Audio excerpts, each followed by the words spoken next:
சித்தர் பூமி.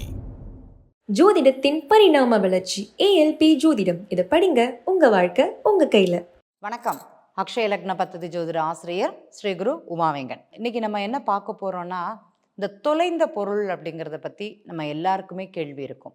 பிரசன்னத்தில் ஆகினாலும் சரி, வீட்டில் ஏதாட்டி ஒரு பொருள் தொலைந்தாலும் அப்படிங்கிறது சரி, எப்போதுமே ஜாதகத்தில் காணாமல் போன பொருளை 8ஆம் பாவகத்தை வச்சு தான் நம்ம பார்க்குறோம். அது பிரசன்னம் அப்படிங்கிறது அங்கே கரெக்டாக இருக்கும். நம்ம ஜாதகத்துலேயும் ஏதாட்டி ஒரு உறவுகளோ ஏதாட்டி ஒரு பொருளோ அப்படிங்கிறது தொலைஞ்சு போச்சுன்னா, அன்றைய நேரத்திற்கு 8ஆம் பாவகம் கோச்சாரத்தில் எந்த இடத்திற்கு பயணம் பண்ணுது அப்படிங்கிறத பார்த்தாலே தெரியும். அது நமக்கு பொருளை காட்டி கொடுக்குமானா, சில இடங்களில் அது காண்பித்து கொடுக்கும், கிடைக்கும் கிடைக்காது அப்படிங்கிறது கூட சொல்லலாம். இப்போ நம்ம ஊர் வழக்கங்களில் பார்த்திங்கன்னா, தொலைந்த பொருள் அப்படிங்கிறது உடனே கிடைக்கணும் அப்படின்னா என்ன செய்வாங்க அப்படின்னா, இந்த அரக்காசு அம்மன் அப்படிங்கிறது எல்லாருமே கேள்விப்பட்டிருப்பீங்க.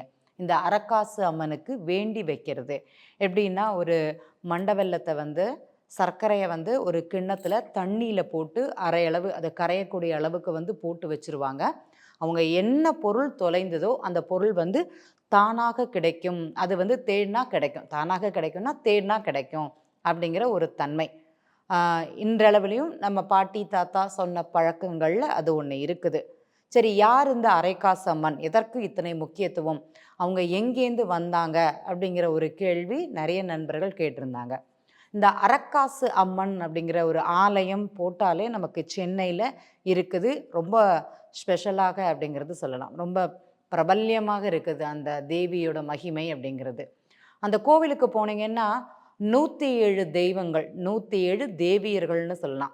நீங்கள் கன்னியாகுமரியிலேருந்து காஷ்மீரில் உள்ள வரைக்கும் எல்லா அம்மனும் அந்த கோவிலில் 107 தெய்வங்கள் சுற்றி வர அந்த கோவிலில் வச்சுருக்குறாங்க.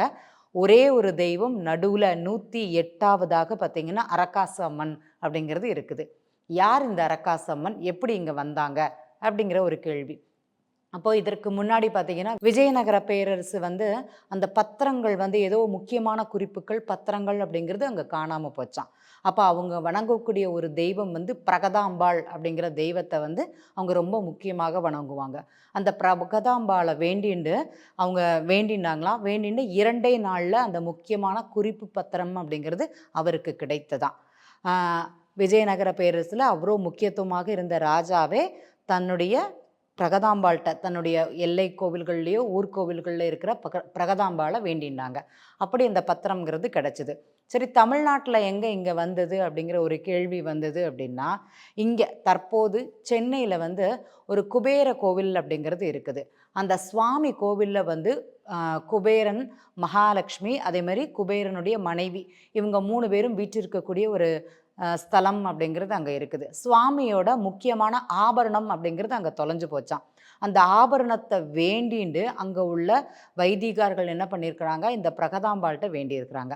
இதற்கு முன்னாடி காலங்களுக்கு முன்னாடி. அப்போ அந்த 2 நாளில் அந்த தொலைந்த போன முக்கியமான பொருள், சுவாமி கழுத்தில் போடப்பட்ட மாலையோ இல்லைனா ஏதோ ஒரு முக்கியமான ஆபரணமோ அது கிடச்சிதான். அப்போ அவர் சொன்னாலாம், அந்த பிரகதாம்பாளையே நான் இங்கே கொண்டு வைக்கிறேன், பிரதிஷ்டை பண்ணுறேன்.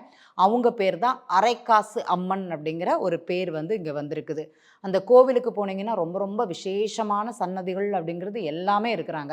ஒரு பாட்டில் நம்ம 108 தேவியோட பேர் அப்படிங்கிறது நாமமாக அங்கே உருவெடுத்திருக்கும். அதே கோவில்களில் இங்கே 108 தேவிகளும் ஒன்று போல குடியிருக்கக்கூடிய ஒரு ஸ்தலம் அப்படிங்கிறது தான் இங்கே அரக்காசு அம்மன் அப்படிங்கிற ஒரு கோவில். முடிந்தவர்கள் தொலைந்து போன பொருட்களோ இல்லைனா நீங்கள் ஏதாட்டி ஒரு ஆசைப்பட்டுன்னா கூட அதை கிடைக்கணும்னு நினச்சிருந்தீங்கன்னா அந்த கோவிலில் போயிட்டு அங்கே போய் எழுதி வைக்கிற ஒரு பழக்கம் அப்படிங்கிறது இருக்குது. நடந்ததையும் எனக்கு நடக்க போகிறதையும் அங்கே ஒரு குறிப்பாக அவங்க கேட்குறாங்க. அதுக்கு பலன் அப்படிங்கிறது சொல்கிறாங்க. ரொம்ப அருமையான கோவில்.